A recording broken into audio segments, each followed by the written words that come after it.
Friends नमस्कार। आज लै आसो मैं आपलोकर कारणे खूबे गुरुत्वपूर्ण एटा भिडिओ मैथ्सर। आज मैं आलोचना करिब गई आसो आपलोकर ओसरत खरल सूद और चक्रबृद्धि सूद, simple interest and compound interest. Simple interest और कम्पाउंड इंटरेस्ट आमी केनेকৈ कैलकुलेशन करिम और यार जानिबलगिया किछुमान सूत्र आछे आमी केनेকৈ সেই सूत्रखिनि एप्लाई करि चक्रबृद्धि सूद बा खरल सूद निर्णय करिम बा आमाक केतियाबा बছৰ खुदिब पारे केतियाबा रेट अफ इंटरेस्ट दि आमाक किमान बছৰত इमान खरल सूद पोৱা যাব বুলি তেনেকুৱা ধৰণৰ কোৱেশ্চন আহে বন্ধুবৰ্গ। সেই গোটেইখিনি কোৱেশ্চন আমি জানিবলৈ ইয়াৰ বেসিক যেটো সূত্ৰ আমি সেইটো জানিব লাগিব। ইয়াৰ বেসিক যেটো সূত্ৰ হৈছে খৰল सूद ওলোৱা। খৰল सूद ওলোৱা সূত্ৰটো হৈছে বন্ধুবৰ্গ আমি খৰল सूद কেনেকৈ নিৰ্ণয় কৰিম। খৰল सूद ওলোৱা সূত্ৰটো হৈছে আমি কি কৰিম PNR/100 এই সূত্ৰটো প্ৰয়োগ কৰি আমি বিশেষকৈ খৰল सूद আমি নিৰ্ণয় কৰিম। এই সূত্ৰতে এই সূত্ৰ যদি আমি এপ্লাই কৰো পি হৈছে কি বন্ধুবৰ্গ পি হৈছে মূলধন বা ইংৰাজীত প্ৰিন্সিপাল বুলি কোৱা হয়। প্ৰিন্সিপাল বা মূলধন অসমীয়াত আমি ইয়াক মূলধন বুলি কওঁ। তেনেকৈ এন হৈছে সময় যেটো আমাক বছৰত দিয়া থাকে বা মাহতো দিয়া থাকে বা সেইবোৰ আপোনালোক দিনতো দিব পাৰে। আৰ হৈছে সুতৰ হাৰ বা ৰেট অফ ইন্টারেস্ট যেটো আপোনালোক পার্সেন্টেজত দিয়া থাকিব শতাংশ দিয়া থাকিব সেইটো হৈছে আর। এতিয়া এই সূত্ৰৰ ভিত্তিতে আমি কি কৰিম খৰল सूद কেনেকৈ নিৰ্ণয় কৰিম সেইটো এটা মই এক্সাম্পলৰ সহায়ত আপোনালোকক বুজাবলৈ যত্ন কৰিম বন্ধুবৰ্গ। আহক এক্সাম্পলটো লম। মই ইয়াত চাওক এক্সাম্পল এটা লৈছো। যদি পি অর্থাৎ মূলধন যদি 5000 টকা দিয়ে আৰু আৰ সুতৰ হাৰ যদি আপোনালোকক 5% দিয়ে আৰু এন আপোনালোকক 2 বছৰ দিয়ে তেন্তে ইয়াৰ এসআই ইজ ইকুয়াল হোৱাট অৰ্থাৎ খৰল सूद কিমান হ'ব বন্ধুবৰ্গ। ইয়াৰ আমাক ইয়াত দিয়া আছে মূলধন দিয়া আছে মূলধন 5000 টকা দিছে আৰু সুতৰ হাৰ দিছে 5% আৰু বছৰ অৰ্থাৎ সময় দিয়া আছে 2 বছৰ। তেন্তে এসআই অৰ্থাৎ খৰল सूद কিমান হ'ব 5000 টকাৰ বছৰি 5%ৰে 2 বছৰৰ খৰল सूद আমাক নিৰ্ণয় কৰিবলৈ কৈছে বন্ধুবৰ্গ। সেইটো আমি কেনেকৈ নিৰ্ণয় কৰিম সেইটো নিৰ্ণয় কৰিবলৈ এইটো ফৰ্মুলা আমি জানিব লাগে। এই ফৰ্মুলাত আমি এই ভ্যালুটো যদি আমি পুট কৰি দিও পিৰ মান কিমান আছে ইয়াত চাওক পিৰ মান দিয়া আছে 5000 ইয়াত মই লিখিলো। এনৰ মান কিমান দিয়া আছে এনৰ মান দিয়া আছে 2 বছৰ 2 লিখিলো পূৰণ আৰ কিমান দিছে ৰেট অফ ইন্টাৰেস্ট সুতৰ হাৰ কিমান দিছে সুতৰ হাৰ দিছে 5% সেইটো লিখিলো ডিভাইডেড বাই কিৰে কৰিম ডিভাইডেড বাই কৰিম 100 এৰে। অৰ্থাৎ তেতিয়া আমি কি পাম এটা শূন্য ইয়াত আৰু এটা শূন্য দুটা শূন্য দুটা শূন্য দুটা শূন্য আমি ক্যান্সেল কৰিলো তলে ওপৰে। তাৰ পাছত এই যেটো ওপৰত থাকিল 50 2 আৰু 5 পূৰণ কৰি দিয়ক 50 পূৰণ 2 পূৰণ 5 কৰি দিয়ক কিমান পাব 50 দুগুণ 100 105 গুণ কিমান হ'ব 105 গুণ হ'ব 500 অর্থাৎ 5000 টকাৰ বছৰি 5% হাৰে 2 বছৰৰ খৰল सूद কিমান হ'ব বন্ধুবৰ্গ 2 বছৰৰ খৰল सूद হ'ব 500 টকা। বন্ধুবৰ্গ এইটো বুজিছে। তেন্তে মই নেক্সট এটা কোৱেশ্চন লৈ আছো।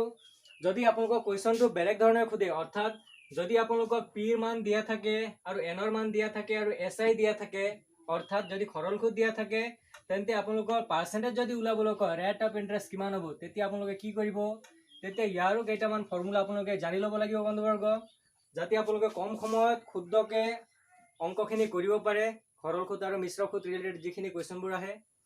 এতিয়া চাও আহক বন্ধুবৰ্গ যদি আমাক এতিয়া আমি উলাইছো খৰল सूद অৰ্থাৎ সিম্পল ইন্টাৰেস্ট কেনেকৈ উলাই সেইটো এটা ফৰ্মুলা কি আছিল PNR/100। যদি আমি ইয়াত উলাবলগীয়া হয় পি অর্থাৎ যদি আমি মূলধন খুদে কোৱেশ্চনত মূলধন উলোৱা সূত্ৰটো হৈছে কি বন্ধুবৰ্গ মূলধন বা পি উলোৱা সূত্ৰটো হৈছে SI into 100 divided by R into N।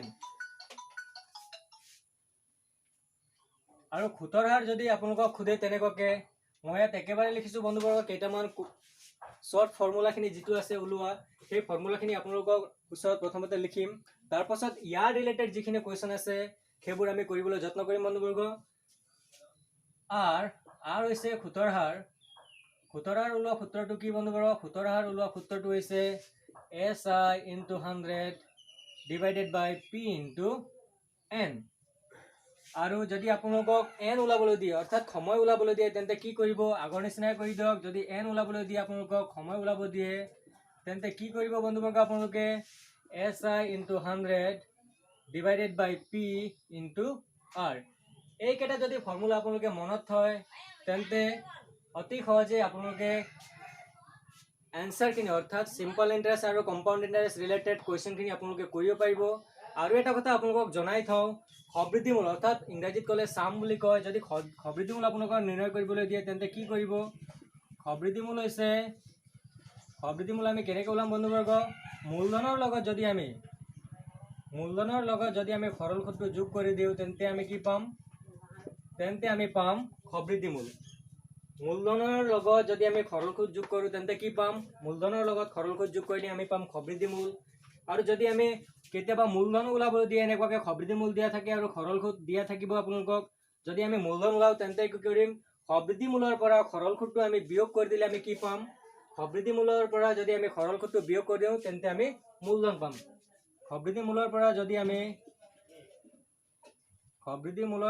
আমি সৰল সূত্ৰটো বিয়োগ কৰি দিম তেন্তে আমি পাম মূলধন। আৰু যদি আপোনালোকক সৰল সূত্ৰ ওলাবলৈ দিয়ে বন্ধুবৰ্গ, সৰল সূত্ৰ অৰ্থাৎ সিম্পল ইন্টাৰেষ্ট যদি আপোনালোকক ওলাবলৈ দিয়ে তেন্তে কি হ'ব? সিম্পল ইন্টাৰেষ্ট ওলাবলৈ দিয়ে আপোনালোকে সবৃদ্ধিমূলৰ পৰা মূলধনটো বিয়োগ কৰি দিলেই, মূলধনটো যদি আপোনালোকে বিয়োগ কৰি দিয়ে তেন্তে কি পাব? সৰল সূত্ৰ পাব। অৰ্থাৎ সবৃদ্ধিমূল হৈছে সাম, মূলধন হৈছে প্ৰিন্সিপাল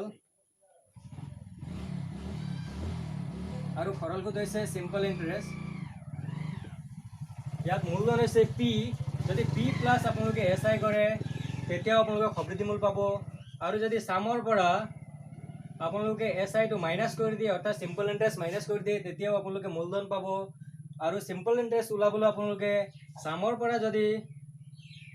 পৰা যদি আপোনালোকে পি অৰ্থাৎ মূলধনটো বিয়োগ কৰি দিয়ে তেতিয়া আপোনালোকে সিম্পল ইন্টাৰেষ্ট অৰ্থাৎ সৰল সূত্ৰ পাব। আশা কৰিছোঁ বন্ধুবৰ্গ এই গোটেইকেইটা যিখিনি মই ফৰ্মুলাখিনি ইয়াত লিখিছোঁ আপোনালোকৰ মনত থাকিব। আৰু এইকেইটা ফৰ্মুলাৰ ভিত্তিতে আমি আজি কেইটামান গুৰুত্বপূৰ্ণ কুৱেশ্যন বন্ধুবৰ্গ, যিখিনি কুৱেশ্যন আহি থকা বা আহিবলগীয়া কুৱেশ্যনখিনি আজি আপোনালোকৰ ওচৰত আলোচনা কৰিম। আহক সেই কুৱেশ্যনখিনি আলোচনা কৰিম বন্ধুবৰ্গ। যদি আপোনালোকে লিখিছে মোৰ ভিডিঅ' চাওঁতে বন্ধুবৰ্গ, অংকৰ ভিডিঅ' চাওঁতে আপোনালোকে এটা পেপাৰ আৰু পেঞ্চিলটো লৈ বহিব আপোনালোকে, যাতে মই যি কৰাই যাওঁ সেইটো আপোনালোকে উঠাই লয়। নহ'লে আপোনালোকে এটা কাম কৰিব বন্ধুবৰ্গ, আপোনালোকে যিটো কৰাইছোঁ সেইটো আপোনালোকে স্ক্ৰীনশ্বট এটা লৈ ল'ব। স্ক্ৰীনশ্বট ল'লেও আপোনালোকৰ পাছত লিখাত সহজ হ'ব। যিটো মই লিখিলোঁ এইটো বন্ধুবৰ্গ আপোনালোকে স্ক্ৰীনশ্বট এটা লৈ লওক। স্ক্ৰীনশ্বট ল'লে আপোনালোকৰ পাছলৈ সহায় হ'ব। এতিয়া বন্ধুবৰ্গ ইয়াৰ ৰিলেটেড আমি কেইটামান কুৱেশ্যন কৰিম। আহক এইকেইটা আলোচনা কৰোঁ। আহিছোঁ বন্ধুবৰ্গ এতিয়া কুৱেশ্যনৰ ফালে। খুব গুৰুত্বপূৰ্ণ কুৱেশ্যন বন্ধুবৰ্গ এইটো। কুৱেশ্যনটো মই ইংলিছতো লিখিছোঁ আৰু আছামিছতো লিখিছোঁ। যিহেতু মোক আগৰ যিখিনি মোৰ ফলোৱাৰ্ছ আছিলে ভিউৱাৰ্ছ আছিলে তেওঁবিলাকে কৈছিলে, সিহঁতে কৈছিলে যে এই কুৱেশ্যনটো ইংলিছতো দিব ছাৰ বুলি কৈছিলে। সেইকাৰণে মই কুৱেশ্যনটো আজি ইংলিছতো আনিছোঁ। আৰু ইয়াৰ পাছত যিখিনি মই মেথছৰ প্ৰব্লেম বা বেলেগখিনি যিখিনি আনিম গোটেইখিনি ইংলিছ আৰু আছামিছ দুয়োটাতে পাব আপোনালোকে। এই কুৱেশ্যনটো চাওঁ আহক। What sum of money will produce rupees 143 interest in 3 and 1/4 years and at 2.5% in simple interest? যদি এই কুৱেশ্যনটো আমি যদি অসমীয়াত চাওঁ তেন্তে কি হ'ব বন্ধুবৰ্গ?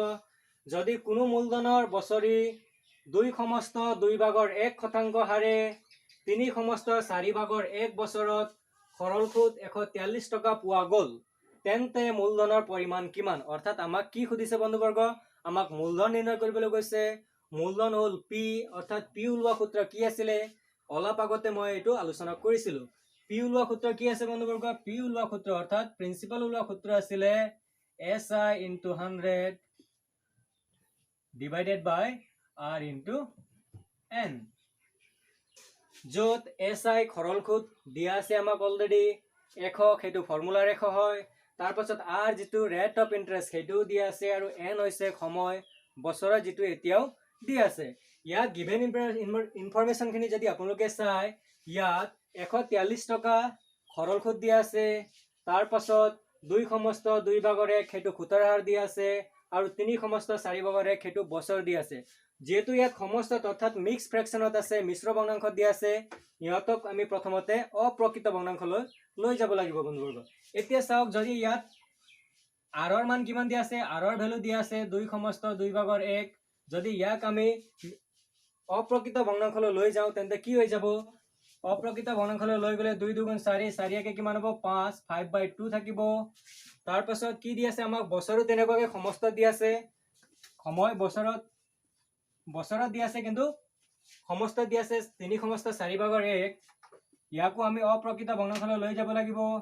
এইটো হ'ব 4 3 গুণ 12 12 একে কিমান হ'ব 13, অৰ্থাৎ 13/4 বছৰ আৰু 5/2% আমি পালো। ইয়াত প্ৰথমতে বন্ধুবৰ্গ এনেকৈ যদি আপোনালোকৰ কুৱেশ্যন আহে তেন্তে আপোনালোকে অপ্ৰকৃত ভগ্নাংশলৈ লৈ যাব। তাৰ পাছত যেটো আমি ফৰ্মুলা লিখিছো ইয়াত মূলধন ওলোৱা, সেই ফৰ্মুলা মতে আপোনালোকে পাতি দিব। পাতিলে কি পাব বন্ধুবৰ্গ চাও আহক। যেহেতু আমাক ইয়াত SI অৰ্থাৎ খৰল সুদ কিমান আছে, ইয়াত খৰল সুদ দিয়া আছে 143 টকা, অৰ্থাৎ 143 rupees দিয়া আছে। 143 মই ইয়াত লিখিলো চাও। তাৰ পাছত ইয়াৰ লগত কিমান পূৰণ হৈ আছে, ইয়াৰ লগত পূৰণ হৈ আছে 100, সেই 100টো ইয়াত লিখিছো।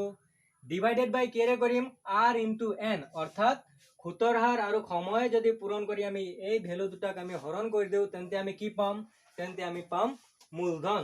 এতিয়া চাওক R ৰ মান কিমান দিয়া আছে, সুতৰ হাৰ দিয়া আছে 5/2 পূৰণ সময় দিয়া আছে 13/4। কিমান হ'ব বন্ধুবৰ্গ, এইটো যেনেকুৱা আছে তেনেকৈ লিখি দিয়ক। ওপৰৰটো 143 into 100, তলৰ দুটা আপোনালোকে পূৰণ কৰি দিয়ক। পূৰণ কৰিলে কি পাব 13 5 গুণ হ'ব 65, 65 লিখিলো মই ইয়াত। 4 2 গুণ কিমান হ'ব, 4 2 গুণ হ'ব 8। যদি এনেকুৱা আপোনালোকৰ থাকে এক্সামত, এনেকুৱা যদি পায় তেন্তে কি হৈ যাব, এইটো পূৰণ কৰোতে এই ভগ্নাংশটো ৰিভাৰ্স হৈ যাব, অৰ্থাৎ উলটি যাব। উলটি গলে কি পাম বন্ধুবৰ্গ, ইয়াৰ পৰা আমি পাম 143 into 100। এই 8টো কি আছে এতিয়া হৰ হৈ আছিলে, এতিয়া ওপৰত গৈ লব হৈ যাব, অৰ্থাৎ নিউমাৰেটৰ হৈ যাব আৰু তলত থাকিব 65। এতিয়া যদি ইয়াত আমি 5ৰে কাটো বন্ধুবৰ্গ, যেহেতু 5ৰে হৰণ যায় 100কো যায় আৰু 65কো যায়, যদি আমি 5 এটা সংখ্যা লৈ কাটো তেন্তে 5ৰে 65 কেইবাৰ যাব, 5ৰে ইয়াক যাব 13 বাৰ, 100ক যাব 20 বাৰ। এই 13ৰে আপোনালোকে 143 কাটি দিয়ক কেইবাৰ যাব, যদি 13 ভাগ আপোনালোকৰ মুখস্থ আছে 13 10 গুণ হয় 130 আৰু 13 আৰু 11 পূৰণ কৰিলে আপোনালোকে পাব 143। তেন্তে কিমান হ'ব 11 পূৰণ 20 পূৰণ 8, এই তিনটা যদি আপোনালোকে পূৰণ কৰে তেন্তে মূলধনটো পাই যাব। এই তিনটা পূৰণ কৰি দিয়ক বন্ধুবৰ্গ। এতিয়া তিনটা পূৰণ কৰিলে কিমান পাব 8 2 গুণ 16, 16 আৰু 11, যেহেতু আমি 11ৰ শৰ্টকাট ট্ৰিক আমি কৰিছো অলৰেডি। 16 আৰু 11 পূৰণ কৰিলে আমি কি পাম, যদি এনেকুৱাকে 11ৰ লগত 16টো পূৰণ কৰিবলগীয়া হয় তেন্তে কি হ'ব, এই 16ৰ যেটো আছে 16 সংখ্যাটো এক ঘৰ এৰি সেই সংখ্যাটোকে আমি ৰিপিট কৰি দিম, অৰ্থাৎ ইয়াত হ'ব 6, ইয়াত হ'ব 1 থাকিল এনেকুৱাকে। এতিয়া ইয়াৰ পাছত যোগ কৰি দিয়ক, যোগ কৰিলে কিমান পাব 6 6 1 7 আৰু ইয়াত থাকিল 1, অৰ্থাৎ আমি কিমান পালো 176 পালো। 176 লিখিছো মই বন্ধুবৰ্গ। আৰু এটা যেহেতু ইয়াত শূন্য আছিলে সেই শূন্যটো ইয়াত লগাই দিলো, অৰ্থাৎ আমি মূলধন কিমান পালো বন্ধুবৰ্গ, মূলধন পাইছো 1760 টকা। বন্ধুবৰ্গ ইয়াৰ ৰিলেটেড যদি আপোনালোকৰ কিবা কনফিউজন বা ডাউট থাকে মোক কমেন্ট বক্সত কমেন্ট কৰি জনাই দিব, মই আপোনালোকৰ ডাউটখিনি ক্লিয়াৰ কৰিবলৈ চেষ্টা কৰিম। আহিছো এতিয়া বন্ধুবৰ্গ এনেকুৱাই খুব গুৰুত্বপূৰ্ণ কুৱেশ্যন লৈ, নেক্সট এটা কুৱেশ্যন লৈ আহিছো। এতিয়া আহিছো বন্ধুবৰ্গ এতিয়া দ্বিতীয়টো কুৱেশ্যনলৈ। খুবেই গুৰুত্বপূৰ্ণ হয় বন্ধুবৰ্গ এইটো কুৱেশ্যন খুবেই অহা দেখা যায় এক্সামবোৰত। আহক কুৱেশ্যনটো কি আছে চাই লওঁ। A sum of money amounts to rupees 1650 in 2 years and to rupees 1875 in 5 years. Find the principal and rate of interest. এই কুৱেশ্যনটো যদি আমি অসমীয়া চাওঁ তেন্তে হ'ব, কোনো মূলধনৰ 2 বছৰত সবৃদ্ধি মূল 1650 টকা হয় আৰু 5 বছৰত 1875 টকা হয়, তেন্তে মূলধন আৰু সুতৰ হাৰ নিৰ্ণয় কৰা। অৰ্থাৎ আমাক ইয়াত কি কৈছে বন্ধুবৰ্গ, মূলধন আৰু সুতৰ হাৰ নিৰ্ণয় কৰিবলৈ কৈছে। আৰু আমাক কি দিয়া আছে, আমাক দিয়া আছে 5 বছৰৰ সবৃদ্ধি মূল আৰু 2 বছৰৰ সবৃদ্ধি মূল। ইয়াত চাওক এইটো কৰাত বহুত সহজ এটা ট্ৰিক আমি এপ্লাই কৰি এনসাৰটো ওলাব পাৰো বন্ধুবৰ্গ। আপোনালোকে কুৱেশ্যনটো বুজিবলৈ প্ৰথমতে যত্ন কৰিব। আমাক কি দিয়া আছে 5 বছৰৰ সবৃদ্ধি মূল দিয়া আছে আৰু 2 বছৰৰ সবৃদ্ধি মূল দিয়া আছে। অৰ্থাৎ এটা কথা মনত ৰাখিব, যদি আমি 5 বছৰৰ সবৃদ্ধি মূলৰ পৰা 2 বছৰৰ যদি সবৃদ্ধি মূলটো আমি বিয়োগ কৰি দিওঁ তেন্তে কি পাম, তেন্তে আমি পাম 5ৰ পৰা, অৰ্থাৎ 2 বিয়োগ কৰিলে আমি কিমান পাম 3 বছৰ মাজত থাকিল।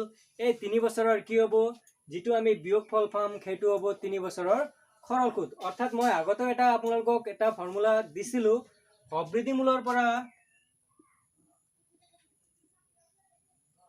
সবৃদ্ধি মূলৰ পৰা যদি আমি মূলধনটো আমি বিয়োগ কৰি দিওঁ তেন্তে কি পাম বন্ধুবৰ্গ? আমি মূলধনটো বিয়োগ কৰিলে আমি পাম সৰল সুদ। যেহেতু আমাক ইয়াত এতিয়া মূলধন দিয়া নাই ইয়াত আমাক কি দিয়া আছে? 5 বছৰৰ সবৃদ্ধি মূল দিয়া আছে, 5 বছৰৰ সবৃদ্ধি মূল দিয়া আছে আৰু মূলধনৰ জেগাত কি দিছে? 2 বছৰৰ আৰু এটা সবৃদ্ধি মূল দিছে। অৰ্থাৎ 5 বছৰৰ সবৃদ্ধি মূলৰ পৰা যদি আমি 2 বছৰৰ সবৃদ্ধি মূল বিয়োগ কৰি দিওঁ তেন্তে আমি কি পাম? এইটো মই মোহাৰিছো বন্ধুবৰ্গ। ইয়াক যদি মই সলভ কৰিলে মই প্ৰথমতে আপোনালোকক বুজাইছো কথাটো, কনসেপ্টটো ক্লিয়াৰ কৰিবলৈ মই প্ৰথমতে যত্ন কৰিছো। এতিয়া ইয়াক সলভ কৰিলে কেনেকৈ কৰিম আমি সেই ট্ৰিকটো চাও আপোনালোকে। 5 বছৰৰ সবৃদ্ধি মূল কিমান দিয়া আছে বন্ধুবৰ্গ? 5 বছৰৰ সাম দিয়া আছে আমাক। সবৃদ্ধি মূল হৈছে সাম, 5 বছৰৰ সবৃদ্ধি মূল দিয়া আছে 1875 টকা। সেইটো লিখি দিয়ক 1875 টকা। তাৰ পাছত আমাক প্ৰথমতে দিয়া আছে 2 বছৰৰ, সেইটো লিখি দিয়ক 2 বছৰৰ সবৃদ্ধি মূল কিমান হ'ব? 2 বছৰৰ সবৃদ্ধি মূল আছে ইয়াত দিয়া 1650 টকা। 1650 টকা লিখিলো মই ইয়াত। এতিয়া যদি 5 বছৰৰ সবৃদ্ধি মূলৰ পৰা 2 বছৰৰ সবৃদ্ধি মূলটো আমি বিয়োগ কৰি দিম তেন্তে কিমান পাম? সেই এমাউণ্টটো যিমান পাম সেইটো হ'ব এই 3 বছৰৰ কিমান পাম? যিটো ডিফাৰেন্স আছিলে 3 বছৰৰ সেইটো হ'ব সৰল সুদ। অৰ্থাৎ সেইটো হ'ব 3 বছৰৰ সিম্পল ইন্টাৰেষ্ট। যদি 1875 পৰা 1650 আমি বিয়োগ কৰিম তেন্তে কিমান পাম? তেন্তে পাম ইয়াত 5 পৰা 0 গ'ল 5, 7 পৰা 5 গ'ল 2, 8 পৰা 6 গ'ল 2। অৰ্থাৎ 3 বছৰৰ সৰল সুদ কিমান পালো? 3 বছৰৰ সৰল সুদ আমি পালো 225 টকা। এতিয়া চাও আহক বন্ধুবৰ্গ, আমাক কি নিৰ্ণয় কৰিবলৈ কৈছে? আমাক নিৰ্ণয় কৰিবলৈ কৈছে মূলধন কিমান হ'ব আৰু ইয়াৰ সৰল সুতৰ হাৰটো নিৰ্ণয় কৰিবলৈ কৈছে। অৰ্থাৎ 3 বছৰৰ সৰল সুদ কিমান পালো বন্ধুবৰ্গ? 225 টকা।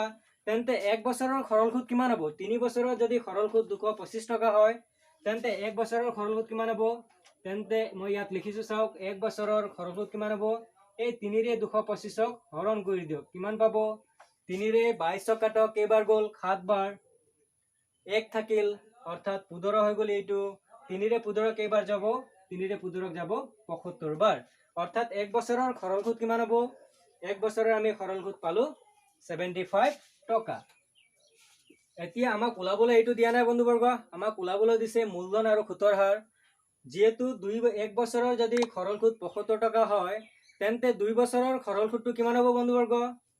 কিয়নো আমাক 2 বছৰৰ সবৃদ্ধি মূল দিয়া আছে, সবৃদ্ধি মূলৰ পৰা যদি আমি 2 বছৰৰ সৰল সুদটো বিয়োগ কৰি দিওঁ তেন্তে আমি কি পাম? তেন্তে আমি পাম মূলধন। অৰ্থাৎ সবৃদ্ধি মূলৰ পৰা সৰল সুদ বিয়োগ কৰিলে আমি কি পাম? মূলধন। আগতে আমি এই কোৱেশ্চনটো আমি ফৰ্মুলাখিনি ডিসকাস কৰিছিলো। এতিয়া 2 বছৰৰ সৰল সুদ কিমান হ'ব? 2 বছৰৰ সৰল সুদ হ'ব,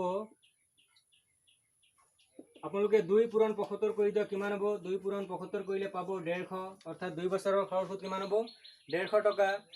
আমাক 2 বছৰৰ সবৃদ্ধি মূল দিয়া আছে 1650 টকা। 2 বছৰৰ সবৃদ্ধি মূলৰ পৰা 2 বছৰৰ সৰল সুদটো বিয়োগ কৰি দিয়ক। আপোনালোকে কি পাব? আপোনালোকে পাব মূলধন, যিটো আমাক নিৰ্ণয় কৰিবলৈ কৈছে। মূলধন কিমান হ'ব তেতিয়া বন্ধুবৰ্গ? যেহেতু 2 বছৰৰ সবৃদ্ধি মূল দিয়া আছে 1650 টকা, ইয়াৰ পৰা আপোনালোকে 150 টকা যিটো 2 বছৰৰ সৰল সুদ সেইটো বিয়োগ কৰি দিয়ক। বিয়োগ কৰিলে আপোনালোকে কি পাব? 1650ৰ পৰা যদি 150 গুচি যায় তেন্তে কিমান হ'ব? তেন্তে থাকিব 1500 টকা। এই 1500 টকা হ'ব ইয়াৰ মূলধন। মূলধন কিমান পালো বন্ধুবৰ্গ? মূলধন পালো 1500 টকা। আৰু আমি 2 বছৰৰ সৰল সুদ এইটো বিয়োগ কৰি ইয়াৰ পৰা আমি নিৰ্ণয় কৰিছো। আকৌ আমাক সুধিছে ৰেট অফ ইন্টাৰেষ্ট।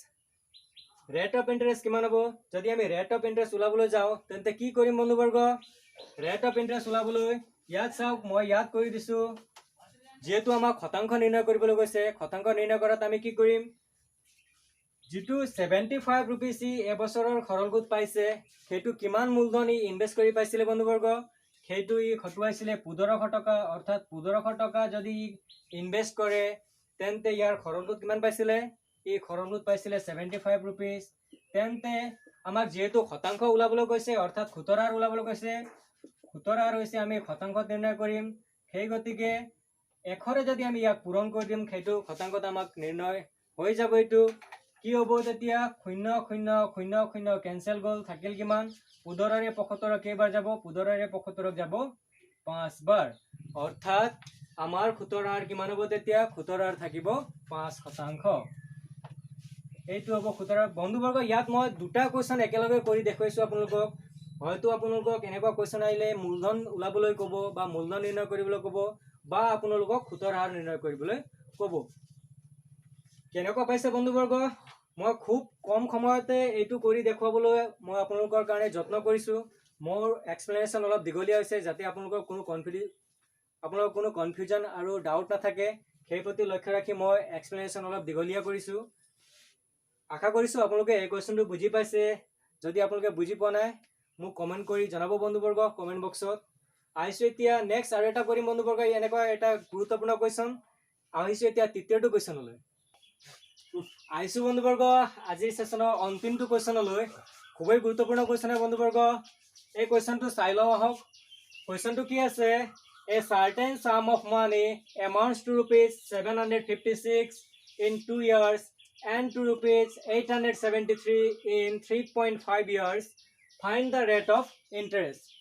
এই কোৱেশ্চনে যদি আমি অসমীয়া চাওঁ তেন্তে কি হ'ব অসমীয়াত হ'ব কোনো মূলধনৰ সবৃদ্ধি মূল 2 বছৰত 756 টকা হয় আৰু 3.5 বছৰত অৰ্থাৎ 3.5 বছৰত 873 টকা হয় তেন্তে সুতৰ হাৰ কিমান আমাক সুতৰ হাৰ নিৰ্ণয় কৰিবলৈ কৈছে বন্ধুবৰ্গ সেম আগৰ নিচিনাই কোৱেশ্চন আগতে কি আছিলে 5 বছৰ দিয়া আছিলে আৰু 2 বছৰ দিয়া আছিলে ডিফাৰেন্সটো আছিলে 3 বছৰৰ এতিয়া তেনেকৈ দিয়া আছে 2 বছৰ দিছে আৰু 3.5 বছৰ দিছে ইয়াৰ মাজৰ ডিফাৰেন্সটো হ'ব 1.5 বছৰ তেনেকুৱাকৈ কৰিম বন্ধুবৰ্গ আহক যদি আগৰ কোৱেশ্চনটো আপোনালোকে বুজি পাইছে তেন্তে এইটো অতি সহজে আপোনালোকে কৰি দিব পাৰিব এক্সামত তেনেকুৱা কোৱেশ্চন আহিলে ইয়াক সলভ কৰিলে কি কৰিম আমি প্ৰথমতে আমি কৰিম যেটো বেছি বছৰৰ সবৃদ্ধি মূল দিয়া আছে হেতু লিখি লম 3.5 বছৰৰ সবৃদ্ধি মূল কিমান দিয়া আছে 3.5 বছৰৰ সবৃদ্ধি মূল দিয়া আছে সবৃদ্ধি মূল দিছে 873 টকা আৰু 2 বছৰৰ সবৃদ্ধি মূল কিমান দিছে 2 বছৰৰ সবৃদ্ধি মূল দিছে 756 টকা আমি ইয়াৰ পৰা কি কৰিম বন্ধুবৰ্গ যেহেতু 3.5 বছৰৰ সবৃদ্ধি মূল দিয়া আছে 873 টকা আৰু 2 বছৰৰ সবৃদ্ধি মূল দিছে 756 টকা এই 3.5 বছৰৰ সবৃদ্ধি মূলৰ পৰা 2 বছৰৰ সবৃদ্ধি মূলটো আমি কি কৰি দিম বিয়োগ কৰিলে কিমান পাম এইটো 3.5 ৰ পৰা যদি আমি 2টো বিয়োগ কৰি দিম কিমান বছৰ পাম এইটো পাম 1.5 বছৰ 1.5 বছৰৰ কি পাম 1.5 অৰ্থাৎ 1.5 বছৰৰ আমি পাম সৰল সুদ এই সৰল সুদ কিমান হ'ব বন্ধুবৰ্গ 13 ৰ পৰা 6 গলে কিমান থাকিব 13 ৰ পৰা 6 গলে থাকিব 7 ইয়াত থাকিল 6 6 ৰ পৰা 5 গল থাকিল কিমান 1 8 ৰ পৰা 7 গলে থাকিল কিমান 1 অৰ্থাৎ 1.5 বছৰৰ সৰল সুদ কিমান পালো 117 টকা তেন্তে 1 বছৰৰ সৰল সুদ কিমান হ'ব বন্ধুবৰ্গ 117 ক আপোনালোকে 1.5 এৰে হৰণ কৰি দিয়ক 1.5 এৰে হৰণ কৰি দিয়া কিমান হ'ব যেহেতু 1 ঘৰত দশমিক আছে 1 ঘৰত যেহেতু দশমিক আছে দশমিক উঠাবলৈ আমি কি কৰিম বন্ধুবৰ্গ তলে ওপৰে 10 এৰে পূৰণ কৰিম তলে ওপৰে 10 এৰে পূৰণ কৰিলো 10 এৰে পূৰণ কৰাত কিমান পালো এইটো 1170 হ'ব তলত থাকিব 15 এই 15 এৰে যদি 1170 ক আপোনালোকে কাটি দিয়ে তেন্তে কিমান পাব মই 5 এৰে কাটিবলৈ চেষ্টা কৰিছো বন্ধুবৰ্গ আপোনালোকক যাতে সহায়ক বুজুতে 5 এৰে ইয়াক যাব 3 বাৰ 5 এৰে ইয়াক কাটক 11 কেইবাৰ যাব 5 2 গুণ 10 1 থাকিল 17 হৈ গল এইটো 5 এৰে 17 ক যাব 3 বাৰ 5 3 গুণ হৈ গল 15 17 ৰ পৰা 15 যাওতে থাকিব কিমান 2 2 আৰু 0 কিমান হল 20 5 এৰে 20 কেইবাৰ যাব 5 এৰে 20 যাব 4 বাৰ যদি এইটো আপোনালোকে এনেকৈ হিচাপে হৰণ কৰে তেন্তে তেতিয়াও সেই ৰিজাল্টে পাব হেতু মই ইয়াত কৰি দিছো চাই লওক আপোনালোকে 5 এৰে কাটিছো 5 এৰে 10 ক যাব 5 এৰে 11 ক যাব 2 বাৰ 5 দুগুণ ইয়াত লিখিলো মই 10 11 ৰ পৰা 10 গল থাকিল 1 7 0 5 এৰে 17 ক ডাইৰেক্ট না যায় সেইকাৰণে 3 বাৰ কাটিলো 5 3 গুণ কিমান 5 3 গুণ 15 17 ৰ পৰা 15 বিয়োগ কৰিলে কিমান পালো 2 এইটো ওপৰৰ শূন্যটো নমাই দিয়ক 5 এৰে 20 কেইবাৰ যাব 5 এৰে 20 যাব 4 বাৰ অৰ্থাৎ কিমান ওলাল 2 3 4 ৰে পাইছে আপোনালোকে অৰ্থাৎ 5 এৰে 1170 কাটিলে কেইবাৰ যাব 234 বাৰ যাব এতিয়া এই 3 ৰে 234 ক আপোনালোকে হৰণ কৰি দিয়ক হৰণ কৰিতে কিমান পাব 2 ৰে 23 ক না যায় 2 7 গুণ কিমান হ'ব 2 7 গুণ হ'ব 21 থাকিল কিমান 23 ৰ পৰা যদি 21 টো গুছি যায় থাকিব কিমান 2 2 আৰু 4 মিলালে কিমান হ'ব 24 হৈ যাব 3 ৰে 24 কেইবাৰ যাব 3 ৰে 24 যাব 8 বাৰ অৰ্থাৎ 1 বছৰৰ সৰল সুদ কিমান হ'ব তেতিয়া বন্ধুবৰ্গ 1 বছৰৰ সৰল সুদ পালে 78 rupees. যেহেতু ইয়াত আমাক কি দিছে 2 বছৰৰ খবৃদ্ধি মূল দি আছে, এতিয়া আমি কি কৰিম 2 বছৰৰ খৰল খুঁত উলিয়াই সেই খৰল খুঁতটো খবৃদ্ধি মূলৰ পৰা 2 বছৰৰ খবৃদ্ধি মূলৰ পৰা বিয়োগ কৰিলে আমি কি পাম, আমি পাম মূলধন। 2 বছৰৰ তেতিয়া খবৃদ্ধি মূল কিমান আছিলে, 2 বছৰৰ খবৃদ্ধি মূল আছিলে 2 বছৰৰ খবৃদ্ধি মূল আছিলে, মই বুজাই কৰিবলৈ যত্ন কৰিছো বন্ধুবৰ্গ, দীঘলীয়া হ'ব পাৰে কিন্তু শেষলৈকে চাব, কনচেপ্টখিনি বুজি পাব আৰু এক্সামত আহিলে আপোনালোকে এনেকুৱা ধৰণৰ কুৱেশ্যন সোনকালে কৰিব পাৰিব। 2 বছৰৰ খবৃদ্ধি মূল দি আছে 756। ইয়াৰ পৰা কি কৰিম বন্ধুবৰ্গ, আমি যিটো 2 বছৰৰ খৰল খুঁত হ'ব সেইটো আমি বিয়োগ কৰি দিম। 2 বছৰৰ খৰল খুঁত কিমান হ'ব, এইটো 78 দিয়া আছে, পূৰণ মই কি কৰিলোঁ 2 ৰে পূৰণ বছৰৰ কিমান হ'ব সেইটো আমি নিৰ্ণয় কৰিব পাৰিম। ইয়াত চাওক 756 মাইনাছ 78 আৰু 2 পূৰণ কৰিলে কিমান পাম, 2 পূৰণ কৰিলে পাম আমি 2 8 গুণ 16 6 হাতে গ'ল 1, 2 7 গুণ 14 1 15 কিমান পালো 156 পালো। 756 পৰা যদি আপোনালোকে 156 বিয়োগ কৰি দিয়ে তেন্তে কিমান পাব, তেন্তে আপোনালোকে পাব 600। অৰ্থাৎ আমি মূলধন কিমান পালো, আমি মূলধন পাইছো কিমান বন্ধুবৰ্গ, আমি মূলধন পাইছো 600 টকা। এতিয়া আমাক নিৰ্ণয় কৰিবলৈ কি কৈছে, নিৰ্ণয় কৰিবলৈ দিছে সুতৰ হাৰ। সুতৰ হাৰ ওলাবলৈ আমি কি ট্ৰিক কৰিম, আগৰ নিচিনাকে যিহেতু 600 টকাৰ 1 বছৰৰ খৰল খুঁত কিমান আছিলে, 600 টকাৰ 1 বছৰৰ খৰল খুঁত আছিলে 78 টকা, 78 ওপৰত লিখি দিলো পূৰণ 100, 2 শূন্য গ'ল, 6 ৰে 78 কেইবাৰ যাব, 6 ৰে যদি 78 কাটে কেইবাৰ যাব 13 বাৰ যাব, অৰ্থাৎ এই 13% হ'ব আমাৰ নিৰ্ণয় সুতৰ হাৰ। 6 ৰে 78 কাটিলো কেইবাৰ গৈছে 13 বাৰ গৈছে, অৰ্থাৎ আমাৰ যিটো নিৰ্ণয় সুতৰ হাৰ আমাক যিহেতু নিৰ্ণয় কৰিবলৈ কৈছে, সুতৰ হাৰ কিমান হ'ব বন্ধুবৰ্গ, সুতৰ হাৰ হ'ব 13%। বন্ধুবৰ্গ মই আজিৰ এই ভিডিঅ'টো ইয়াতে সামৰিছো। যদি আপোনালোকৰ এই যিখিনি কুৱেশ্যন আলোচনা কৰিছো ইয়াত আপোনালোকৰ কিবা কনফিউজন বা কিবা ডাউট থাকে তেন্তে মোক কমেণ্ট বক্সত কমেণ্ট কৰি জনাব। যদি মোৰ ভিডিঅ'টো আপোনালোকে ভাল পাইছে তেন্তে ভিডিঅ'টো লাইক কৰক আৰু যিমান পাৰে আপোনালোকৰ ফ্ৰেণ্ডক শ্বেয়াৰ কৰক। আৰু এতিয়াও যদি আপোনালোক মোৰ চেনেলত নতুন তেন্তে চেনেলটো ছাবস্ক্ৰাইব কৰি কাষত থকা বেলৰ আইকনটো প্ৰেছ কৰি দিব, যাতে মোৰ এনেকুৱা ধৰণৰ নতুন ভিডিঅ'খিনি যাতে আপোনালোকে সোনকালে পায়। ধন্যবাদ, জয় অসম।